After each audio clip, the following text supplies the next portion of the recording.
Lots of people are talking about the silent depression. The silent depression. The silent depression. And for those of you who don't know, the silent depression is the term being used to describe the current economic climate Americans are facing. And generally, I'm on board with what a lot of people are saying about it.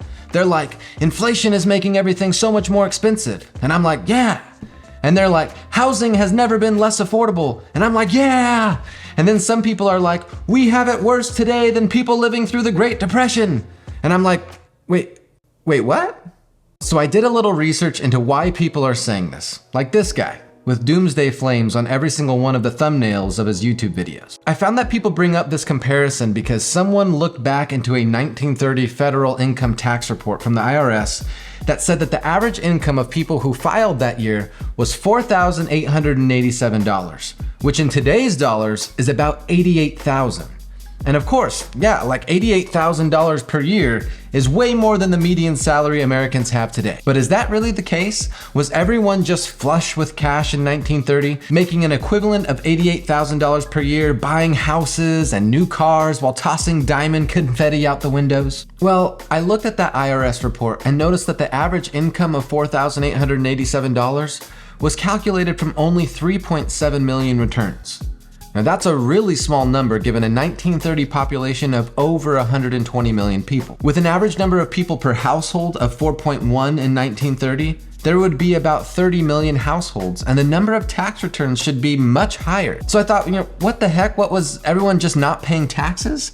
And then I found out that yes, that's exactly what it was, because tax policy was different in 1930. And the tax exemptions were $1,500 for an individual and $3,500 for a family. This means if you made anything under those amounts, you didn't owe taxes. So this report calculates average income based solely on people earning more than the exemption threshold, representing a demographic that was financially well off, not the average American. The vast majority of Americans in 1930, those who didn't file, earned less than the exemption amounts, which, adjusting for inflation, would be less than $27,000 for individuals and less than $63,000 for families. Well, how much less? Well, the data isn't as clear as we'd hope, but most sources indicate the average annual salary was anywhere between $1,368 to about $2,000. Or in today's dollars, between $24,623 and $36,000. Now, the Bureau of Labor Statistics reported that as of the second quarter of 2023, the median weekly income for Americans was $1,100 per week, or about $57,000 per year.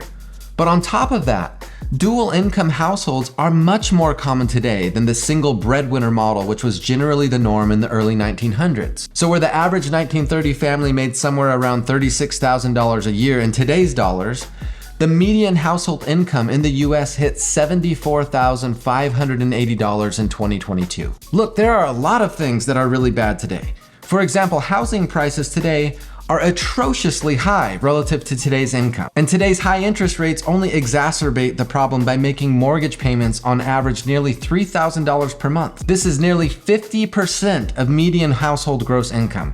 And for perspective, many financial experts advise buyers to keep mortgage payments to a maximum of 28% of gross income. This means that home ownership is out of reach for a lot of people in America today. But buying a home in 1930 wasn't exactly easy for the majority of Americans either. That's because while it is true that home prices were lower than today relative to income, you couldn't go down to the local bank and get an FHA loan and put 3.5% or 5% down with a 30-year term.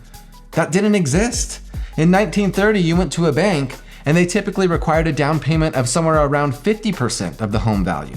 And then they'd give you a term of 5 to 10 years over which you would make interest-only payments. And at the end of the loan term, you'd be required to pay off the balance, or you'd just have to refinance and keep going. Not exactly an era with ideal housing affordability. Most Americans rented. Oh, and because this is the Great Depression, don't forget that all the banks were going out of business, losing people's life savings and stuff. So maybe not the easiest time to get a mortgage. Look, again, I'm all for the discussion of a silent depression where we point out what is truly a cost of living crisis. Every time I go to the grocery store and pick up the necessities for my little family, I am shocked how much it comes out to be.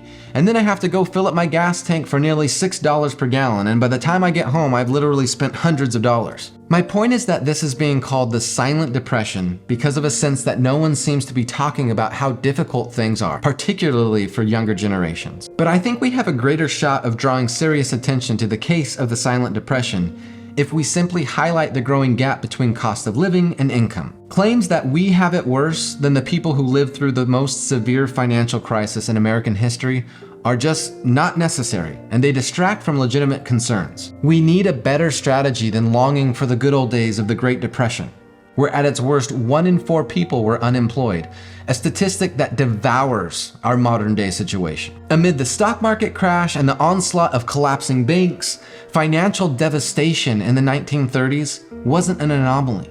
It was the widespread norm, and it led to ubiquitous bread lines throughout the country and families living in shanty towns called Hoovervilles. What do you think? Am I wrong on this? Let me know your thoughts in the comments below, and we'll see you next time.